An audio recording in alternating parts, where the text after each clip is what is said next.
Seguimos con Soluciones.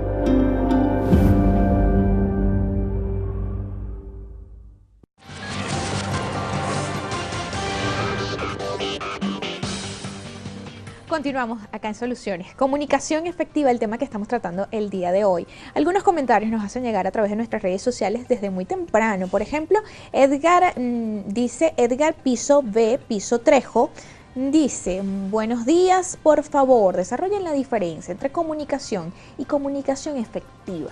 Ok. La comunicación es un proceso donde tú envías mensajes que son recibidos, hay un feedback, hay una retroalimentación, pero la comunicación efectiva es esa que hace que persuadas, que lo que digas conecte. Es decir, muchas personas pueden quizá comunicar, pero la comunicación efectiva es llegar y que marques un precedente, que pueda haber un cambio, que es lo que llamamos persuasión. ¿Y qué es persuasión? Vender una idea. El tema está cuando se vende de una forma imperativa y cuando se vende de una forma amena y que además les demuestras que funciona. Y si funciona, pues tienes que seguirlo haciendo. Por eso se habla de efectividad, porque la efectividad además se puede cuantificar, está estadísticamente comprobada. La comunicación organizacional y la comunicación efectiva.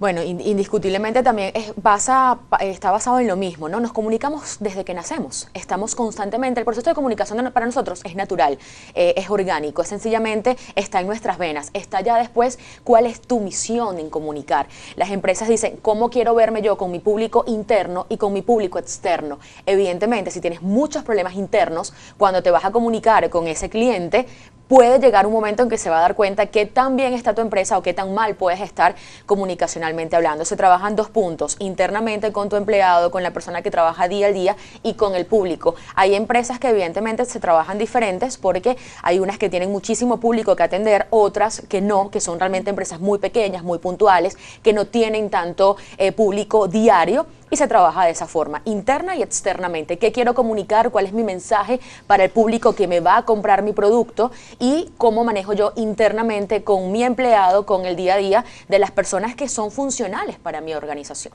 En el bloque anterior, Miguel hablaba un poco sobre esas fallas que se tienen desde la educación primaria. Okay.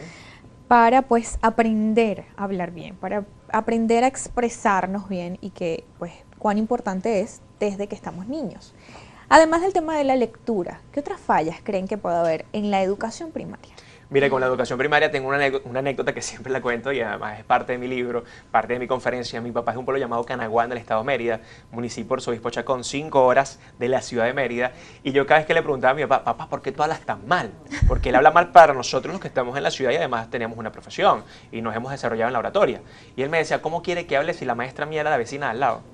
O sea, la vecina hablaba igual o peor que Claro. él. Y ellos son nuestros primeros guías. Pero imagínate tú que además en tu casa hablen mal y en la escuela hablen mal, ¿cómo tú vas a corregir? Cosa contraria que me pasó a mí, llegamos a un colegio privado acá en Caracas, Colegio María Inmaculada, en Los Dos Caminos, y capaz cuando mi papá decía hubieron, cuando decía estábanos, cuando decía métete para adentro, yo lo repetía en el colegio, pero ¿qué hacía la profesora? ¡Ey! Corregir. Miguelito, no es así, es métete, es hubo, es estábamos. Entonces comienzas a corregir y las grandes problemáticas que tienen los países latinoamericanos, que por cierto hay un libro que se llama Crear o Morir, de Andrés Oppenheimer, este excelente periodista argentino que trabaja en CNN, que habla justamente de esas falsas creencias en las que estamos llenos los latinoamericanos, pero que además no se invierte en cultura, no se invierte en educación y no se invierte en tecnología. Los países desarrollados, por lo menos el 40-50% de su PIB, es decir, Producto Interno Bruto, está basado en la cultura, en la educación y en la tecnología, porque para allá va el mundo. Entonces, ¿cuál es el gran problema que tenemos los venezolanos? Que las bases educativas, es decir, nuestra educación primaria, es muy mala, es muy floja, no hay incentivo de la lectura, solamente se envían los textos escolares que son obligatorios. Pero cuando tú desde chiquito le dices a un niño, lee El Principito para que veas lo mágico de la rosa y esa bola, todo lo que está inmerso allí, y lo pones a leer Quién se ha robado mi queso y hablas de motivación y le dices que la autoestima es vital y que si tú alguna vez no tienes éxito en un emprendimiento, tienes que seguir adelante, fuésemos mejores comunicadores, fuésemos personas que incluso tuviésemos una mejor inteligencia emocional, porque lo que estamos viviendo hoy en día y lo que se ve en las empresas es una falta de inteligencia emocional. Tienes problemas económicos, tienes problemas de salud, el ambiente laboral, el ambiente político, el ambiente social no ayuda. ¿Cómo te vas a comunicar? Igual, como decía Buda, somos lo que pensamos. Y si esa persona ya con pensamientos tóxicos, ¿qué va a comunicar? cosas tóxicas, Cosas cosas tóxicas. negativas, pesimismo por todos lados. Entonces, oye, hay que empezar a trabajar desde las bases y es un proceso Desde la lento, casa. claro, un proceso lento pero seguro. Y llega. También nos comentaba, por ejemplo, Maiglis Bolívar, a propósito del tema de la lectura en los Ok. colegios, dice cómo se puede incentivar lectura en colegios y liceos si a veces no existe una biblioteca o si existe, permanece cerrada. Es una gran verdad, Sí, es una gran es un verdad y problema. lamentablemente lo vivimos en Venezuela. Yo tengo un hashtag y es parte de una fundación que ya estamos creando que es Leamos por Venezuela, donde se incentiva a leer y tienen que haber además políticas públicas, ¿no? Políticas que vengan desde los gobiernos y que sean conscientes de que si preparamos a nuestra población, a nuestros niños, en el futuro vamos a tener un porvenir mucho mejor. Sin embargo, ¿creen que ahora, 2017, pues ante la tecnología y los avances que pues hay y que cada año son más, aunque pues lamentablemente en Venezuela a veces llegan un poco más tardíos, ¿creen que el venezolano, digamos, está interesado en mejorar su dicción, mejorar su comunicación? ¿Se interesan cada vez más desde su experiencia? ¿Han visto que se ha aumentado esa cantidad de personas que buscan ayuda? Sí, indiscutiblemente. El venezolano que se está quedando en nuestro país está apostando Que en además su eso es preparación. importante. Sí. Sí. El que se está quedando está apostando muchísimo en su preparación, en mejorar, en querer ser cada día mejor, está muy competitivo. Y el que se está yendo también, porque nos pasa mucho que viene gente a buscarnos para prepararse, para pulirse y para irse. Eso evidentemente a nosotros nos duele muchísimo. A Miguel más que a mí, Me voy en un porque mes. él es más, sí. Y Llegan yo, de "Ay, ¿qué hago? una. Prepárame de aquí a un mes". Y Claro, llegan, más rápido. llegan de forma muy radical porque ya tienen algunos planes afuera y evidentemente la competencia en el extranjero también es muy grande. Pero la gente sí está buscando preparación, la gente tiene unas ganas muy grandes de competir, de ser cada día mejor, porque tenemos la sensación de que no nos vamos a quedar siempre en este letargo en el que estamos, en esta manera que parece que el país no sale de donde está. Esto es un ciclo y el que lo entiende y un historiador siempre te lo va a decir, esto es un ciclo, esto va a pasar y Venezuela necesita gente preparada, gente que quiera aportar para ese crecimiento. Nos encantaría que desde la política, desde el gobierno de nuestro país, escucharan este mensaje. Hay que llevar libros, hay que llevar conocimiento, hay que inyectarle a la gente conocimiento para que tengan criterio. Y desde una percepción muy personal creo que a eso se le tiene miedo, al que el venezolano tenga criterio, tenga las ganas de decidir qué es lo mejor para su futuro. Y por eso desde el gobierno, desde el interno, no se está trabajando y las organizaciones también lo están entendiendo de que si tu empleado es mejor que el jefe, bueno, es un proceso natural que él quiso llegar a donde está. Hay unos que llegan y te dicen, no puedo pagar el curso, no puedo pagar en este momento, ¿cómo hago? ¿Cómo negocio? Bueno, vamos a hablar con la empresa, vamos a movernos por aquí y es como una ayuda de todos para poder crecer. Estamos, pues, y lo comentábamos en el corte, vemos unos jóvenes, unos 20 años, y jóvenes que vemos ahorita en la calle que, wow, te sorprende, porque crees que, o te da esa impresión de que hace falta educación, hace falta esa sensibilidad también al momento de comunicarnos. Sí. Han pasado muchos años en nuestro país y justamente pues cada vez se ve en aumento, por ejemplo, la denuncia que nos hacía Maiglis Bolívar a través de nuestra cuenta en Twitter, el tema de la lectura en los colegios. Okay.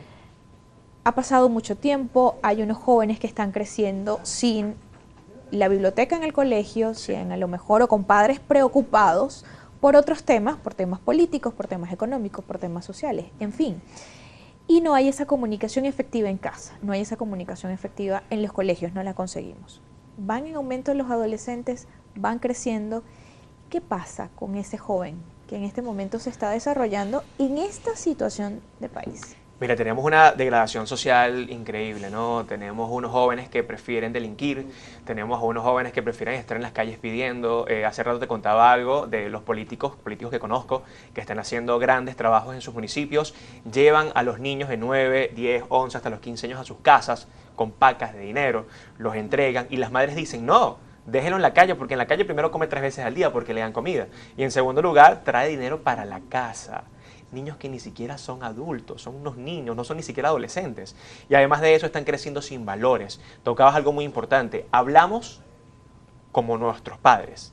Somos lo que vemos, lo que escuchamos, nuestro entorno. ¿Cuál es el futuro de Venezuela en 15 años si esto sigue así, con tantos niños en la calle, con tantos niños fuera de la escolaridad? Las estadísticas los dicen. Niños que tienen 15 años, o mejor dicho, estos niños que están en la calle llegan a los 15, 16 años, porque los matan porque estaban robando, los matan porque estaban en una propiedad privada, se mueren de hambre, capaz una enfermedad, los atropella un carro en la autopista. Es una cosa muy loca lo que estamos viviendo. Y además, viéndolo desde el punto de vista motivacional, como humano, ¿qué nos espera a Venezuela en el futuro? Porque a veces nuestro entorno nos condiciona y decimos, bueno, pero es que esta es Venezuela. No, mentira. Venezuela está en los barrios, Venezuela está en los llanos, en la selva, en la montaña. El 82% de la población venezolana es pobre. El 82% de la población venezolana probablemente tiene educación pública, y no estoy diciendo que todas las escuelas públicas son malas, porque conozco buenas escuelas públicas. Yo estudié en un colegio público y de verdad que mi colegio fue una maravilla, excelente. Y es que se debería ser. Mis maestras eran una maravilla. Pero no lo son todos. Y otra cosa, el tema país, los profesores cada día se están yendo más del país, los buenos profesores.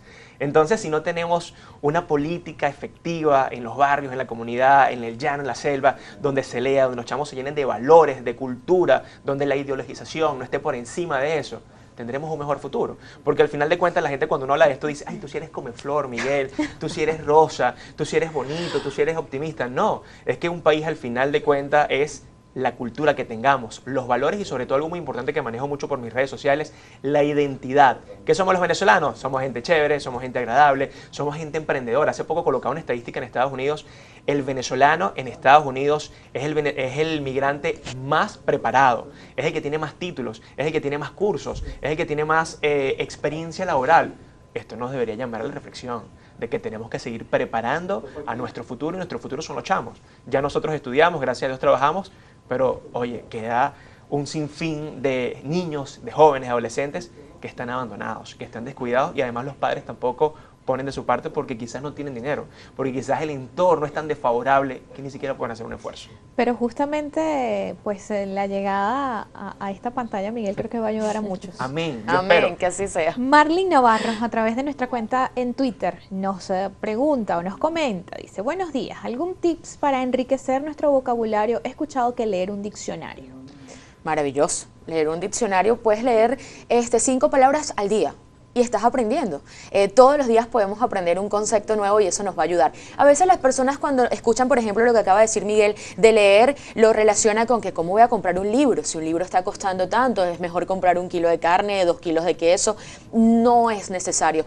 Por ejemplo, en la Fundación del Libro, acá en Caracas, usted puede ir y ahí va a haber una cantidad de cajas de libros que están ahí para que usted vaya, lo busque y se lo lleve a su casa. Hay maneras de realmente poder buscar esa opción sin necesidad de gastar un dinero. Nosotros tuvimos la oportunidad también de conocer una organización que está becando muchachos para que estudien, y eso también aporta muchísimo para el país, porque si no puedes pagar el colegio, si no puedes pagar la universidad, la empresa, les puedo garantizar que si lo coloca como una misión, puede poner ese famoso granito de arena que si ponemos todos los venezolanos vamos a poder ir formando ese futuro que tanto queremos para el país. ¿Cómo mejorar nuestra adicción? Esos tips los vamos a estar dando en la próxima parte. Vamos a hacer una pausa, ya regresamos con mucho más. Comunicación, el tema que estamos tratando el día de hoy, comunicación efectiva.